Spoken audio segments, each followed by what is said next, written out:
Сәлем достар, біз бүгін патшуба салатын жасайтын боламыз. Өте қарапайым рецептпен бөлісеміз. Ол үшін бізге селедканың біз алдын ала сүйектерін алып тастадық. Содан кейін осылайша төртбұрыштеп турап аламыз.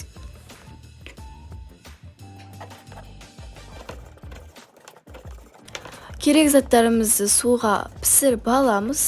Олардың бірі картошка болады, және де соны теркадан өткіземіз.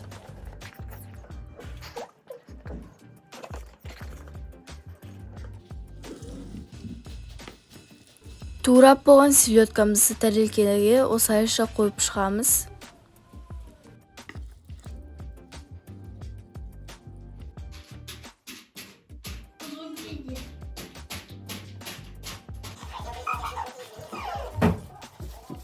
Неке осылай көп мөлшерде шықты, енді оны да жаңағы селедканың үстіне жаятын боламыз.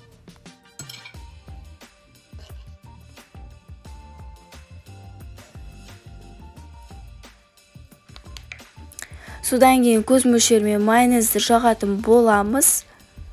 Осылайша оны барлық жерге жағып тастаймыз.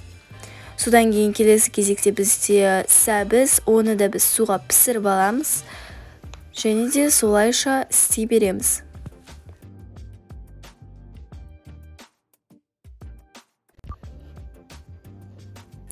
Піскен жұмыртқаның ағын бөлек алып, осылай теркадан өткіземіз. Ал сарысын бөлек теркадан өткіземіз. Келесі кезекте бізде қызылша, оны да теркадан өткізетін боламыз.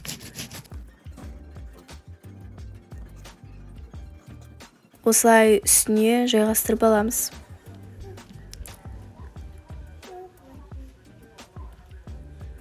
Майонез,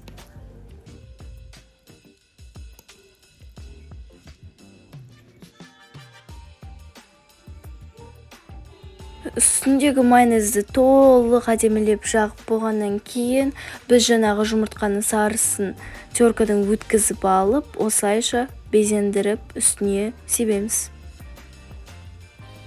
Каналымызға тіркеліп лайк басуды ұмытпаңыздар.